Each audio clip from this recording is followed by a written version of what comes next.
நாடாளுமன்ற தேர்தல் பணிகள் தொடர்பாக திமுக நிர்வாகிகளுடன் முதலமைச்சர் ஸ்டாலின் காணொலி காட்சி வாயிலாக தனது ஆலோசனையை நடத்தி வருகிறார். விவரங்களோடு இணைகிறார் நமது செய்தியாளர் ரமேஷ்.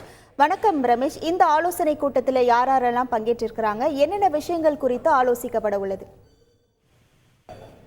வணக்கம். நாடாளுமன்ற தேர்தல் பணிகள் தொடர்பாக திமுக நிர்வாகிகளோடு திமுக தலைவரும் முதலமைச்சருமான திரு மு.க. ஸ்டாலின் காணொலி மூலம் ஆலோசனை நடத்தி வருகிறார். இந்த ஆலோசனை கூட்டத்தில் திமுகவின் 72 மாவட்ட செயலாளர்கள், அமைச்சர்கள், 234 தொகுதி பார்வையாளர்கள், அது மட்டும் இல்லாமல் திமுகவின் முக்கியமான மாநில நிர்வாகிகள், பொதுச் செயலாளர், பொருளாளர், அமைப்பு செயலாளர் உள்ளிட்ட முக்கியமான மாநில நிர்வாகிகளும் இந்த ஆலோசனை கூட்டத்தில் பங்கேற்றிருக்கிறார்கள்.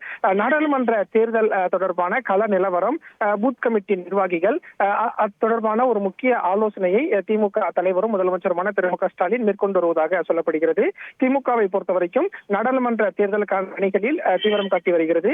ஏற்கனவே கூட்டணி கட்சிகளோடு தொகுதி பங்கீடு தொடர்பான பேச்சுவார்த்தை, அதே போல வேட்பாளர் தேர்வு, தேர்தல் பிரச்சாரம் என்று அடுத்தடுத்த பணிகளில் திமுக கவனம் செலுத்தி வரும் நிலையில் தமிழகம் முழுவதுமே நாடாளுமன்ற தேர்தல் பணிகளை மேற்கொண்டு வருவது தொகுதி பார்வையாளர்கள், மாவட்ட செயலாளர்கள், அமைச்சர்கள் என்பதால் அந்த கள சூழல் எவ்வாறு இருக்கிறது என்பது தொடர்பாகத்தான் திமுக தலைவர் ஒரு காணொலி மூலமான ஆலோசனை ஒன்றை நடத்தி வருகிறார்.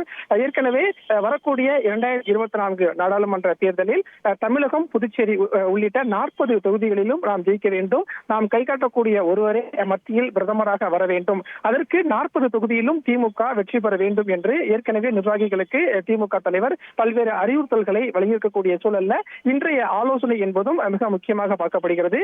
இன்னும் 50 to 60 நாட்களில் நாடாளுமன்ற தேர்தல் வர இருக்கக்கூடிய சூழல்ல திமுக தலைவர் ஒரு ஆலோசனையை மேற்கொண்டு வருகிறார். இந்த ஆலோசனையில் நாடாளுமன்ற தேர்தல் பணிகள் தொடர்பாக நிர்வாகிகளுக்கு பல்வேறு ஆலோசனைகளை திமுக தலைவரும் முதலமைச்சருமான திரு மு.க. ஸ்டாலின் வழங்க இருப்பதாகவும் தகவல் வெளியாகி இருக்கிறது.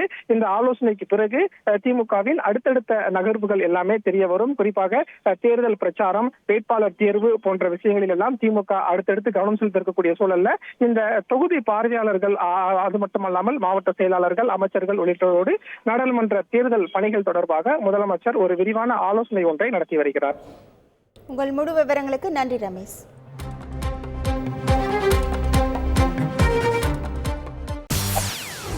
செய்திகளை உடனுக்குடன் தெரிந்து கொள்ள உடனே சப்ஸ்கிரைப் பண்ணுங்க.